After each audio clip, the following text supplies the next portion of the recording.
talk a little bit about the Witch Doctor. Witch Doctor lover over here. One of the questions we get also is about mana. People have noticed that in the beta, mana seems to be unlimited. This, in the beta, is absolutely true. The mana gameplay that we want, mana is the only resource that's returning from Diablo 2. So what we're doing with it is we're providing multiple mechanisms for the Witch Doctor to recover mana. In this case, one of those will be passives. There's a number of passives that have to do with mana regeneration. There's also runes, and some of the runes will help out with mana regeneration or making some of the skills cheaper to cast. And then there is items. You get mana regeneration and items. The goal here is that players will choose a mix of different avenues to supplement their mana regeneration. So one Witch Doctor might decide to use a number of skill runes as their source of mana regeneration. Others might rely on gear. Another might take passives. Some Witch Doctors might actually do all three and go way overboard. Now the question is, will that Witch Doctor who just puts everything into mana recovery have unlimited mana? And the answer is actually yes, because we want lots of customizable builds. The Witch Doctor who decides they don't want to have to mess around with mana and overloads on it will probably sacrifice some offensive ability or utility to do so, but will at least get to play in a way that's fun for them. Unfortunately, a lot of this play isn't really evident in the beta. The passives just start to kick in at level 10, a lot of the gear doesn't have a lot of mana regeneration on it yet, and the skill runes aren't in yet, so you won't see any of that. So from level 1 to 10, before any of this gameplay really kicks in, we basically make mana unlimited and free, because the player hasn't been given the tools to overcome a shortage of mana yet. We're going to talk about the passives. We talked about Fetish Sycophants earlier. Another new passive on the Witch Doctor is called Circle of Life. Circle of Life makes it so that whenever an enemy near you dies, it automatically summons a zombie dog. And what's really cool about that is you don't even have to have the zombie dog skill trained. If you have the passive Circle of Life and an enemy dies, and there's a chance that the zombie dog comes out. If you take the zombie dog skill, then you get to add runes, and the passive will benefit from that as well. This particular Witch Doctor in the video took both Circle of Life and Fetish Sycophants. So using only 2 passive skills, she actually has quite a big pet army with her. Moving on to the monk. One big concern in the beta is survivability of the monk. We've been working on, particularly during the early levels. During our internal testing, we actually find the monk has a lot of good survivability later in the game, but that's only when a lot of the skills have unlocked. Early on, monks were having a hard time. So we've been doing very targeted, focused changes on certain early combo skills, like Fists of Thunder, does a small bit of knockback on the 3rd hit now. Long reach is slightly longer in its reach. All these sorts of things are just kind of micro adjustments that help improve the survivability of the monk. The other area that we've been looking at is mantras. A lot of players understand that the fundamental concept is that it's a buff that's on yourself and others, but there wasn't any really good decision point as to when you were going to push the button. So for the first 3 seconds after pushing, activating your mantra, the effect of the mantra is actually doubled. So for example, if you have a mantra that increases the damage taken by all enemies near you, at the time that you push the button, now the effect of that mantra is doubled, and you can actually unleash some of your high cooldown powers, 7-sided strikes, stuff like that. And finally, we've been taking a hard look at combo attacks, spirit generators. Like I said, we use those terms interchangeably. In this case, we had some players who said they just want to have one spirit generator and they want to spam it all the time. And then we have other players who say, well, actually, I really like the idea of combining the two. And so that's been kind of a delicate balance, trying to support both styles. I mentioned the passive earlier. So we've been really looking at changing the timing, changing the structure, to basically make it possible to combine them, but not mandatory. And finally, with the Demon Hunter. For those of you who don't know, the Demon Hunter is based around a dual resource system of both hatred and discipline. Hatred is an offensive resource, and discipline is a tactical resource. We're moving over to a system of using both hatred generators and hatred spenders. The idea is that really in the beta, you're always out of hatred. You're like shooting, you use up all your hatred, and then all of a sudden now you have to use your normal attack again. And that just wasn't very fun. So now we've divided up all the hatred skills. Some of them generate hatred. Those tend to be more utility-oriented skills or plinking skills. And then we have hatred spenders. These tend to be your big bombs or have extremely strong effects. Another area that we've been looking at for the Demon Hunter is snares. The Demon Hunter is a ranged class, and we really wanted to make sure the Demon Hunter had tools to keep enemies at range. We considered adding additional root, and we've used that in small amounts, but we didn't want to give the Demon Hunter too much stun. That's not really part of her kit. So in this case, we've strengthened all of her snares.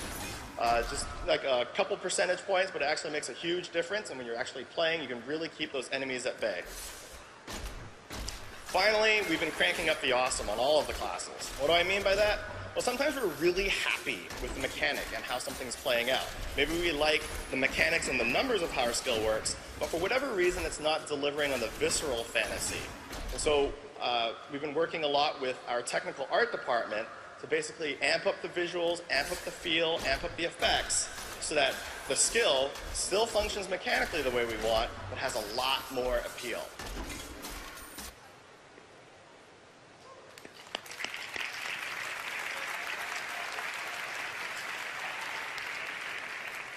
Are you guys ready to talk about awesome? You want to hear about awesome? That's all I care about. Awesome is awesome. Let's get these words off the screen. Oh, there's more words. Okay, so kick-ass gameplay is more than just a great idea or a great mechanic. Really, to be pushed in the stratosphere of pure awesome takes a synthesis of the two. So today I'm going to walk you guys through a mausoleum of ideas that didn't quite make the cut, and the things we've done to give them a spark. First up is a monk. So one of the cool things that came out of our brainstorming sessions was we wanted the monk to incorporate some kind of temple aesthetic into his skills. And we prototyped something here which is pretty awesome.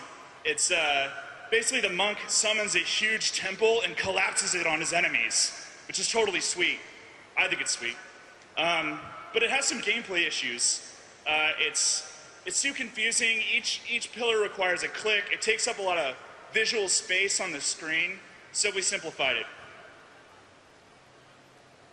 Here we go. I'm gonna cast it on a spider. Oh, there it is. All right, so basically it explodes automatically. It's a lot easier to play, simpler to use, easier to understand. Doesn't take up as much space, but still kind of gets through some of that temple aesthetic that we were going for. So next up is the Demon Hunter. We knew that we wanted some kind of companion for the Demon Hunter, and there's a lot of ideas about what that could be. You know, a raven, which I think is the unruined version of his skill, is definitely one of them. Maybe a wolf. But we also tried some crazier ideas, like a floating skull. I don't know. Whose skull is that? It's friggin' huge. I guess he bites enemies. That's a bit magical. It doesn't really seem to work. We also tried a floating sword. I love floating swords, they're awesome, but on a Demon Hunter, it doesn't really seem to work, you know? It's kind of more arcane. I could see a wizard having a floating sword that floats around and like smashes enemies. So we replaced it. We went with something a little bit more basic, a little bit more corporeal. We went with like a bat. I guess he bites enemies and like sucks their blood for you or something. I mean, it's pretty sweet. It's got some shadow stuff on him too, so it's a little bit more in the physical realm. It's something I would expect a Demon Hunter to have following him around, slaying the allies of hell. We also gave him something a little cute. I love these little guys. Oh, little ferrets. That's awesome. I'm gonna call that one Bitey. I love ferrets. So some ideas are just awesome right off the bat. They go in the game, they're totally sweet, and you don't really have to do much to them. This is called Call the Ancients, which summons the Ancients from Diablo 2 to come in and slay enemies on the battlefield for you. You love it, right? I love it too. When I first joined the project, Julian Love described it to me, and I was so excited, I just flipped my desk over. Pencils and everything are just going everywhere. So, love this skill. You know, it's not just hero skills that need to be awesome, it's also monsters. I mean, monsters have got to be awesome, so you feel more awesome for slaying them. So first up is the Goatman Shaman. Picture here, you're going to kind of see that he has a lightning shield, which he casts on himself, and when you hit him when he has a lightning shield on, it does damage to you, it returns damage. It's a great mechanic, it's a great idea, but if a shaman could really only do one thing, what would he do? When I imagine myself as a shaman, I think fury of the elements, savage, bestial, chaotic, smothering my enemies in an avalanche of frost, consigned to an icy grave. Let's see what that looks like. Yeah, hit him with the frost. Oh, you died. It's an upgrade, it's more awesome, I don't know. All right, so another monster we have, this guy shows up in Act 2. He's a rockworm. He's definitely not inspired by a desert-themed sci-fi universe at all. So get that idea out of your heads. Don't even think about it. So this is our first implementation, which is pretty cool. He has a cool intro, but he's kind of like a lot of other monsters we have. So we wanted to spice it up. So now what he does, still bursts out of the ground, but if you're unlucky enough, he's actually gonna catch you and eat you. Yeah, spit you out. That's what I'm talking about. That gets my blood boiling. All right, GG guys, that's all I got.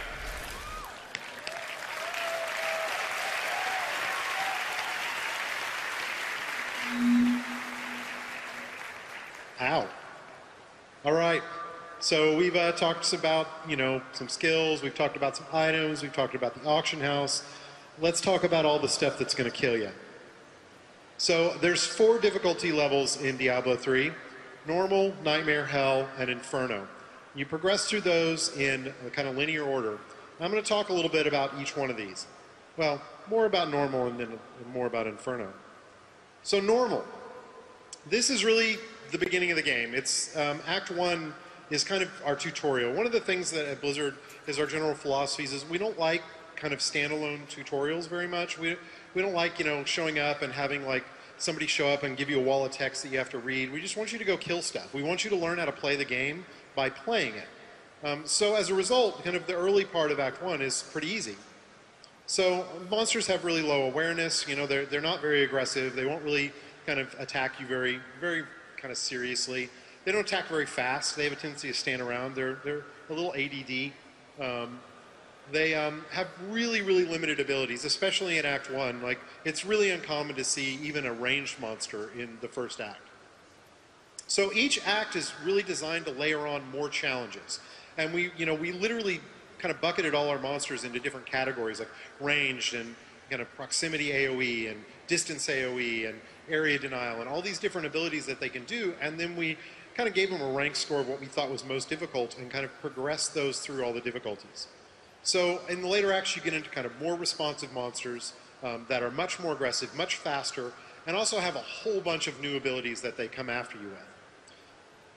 Oh, who put that there?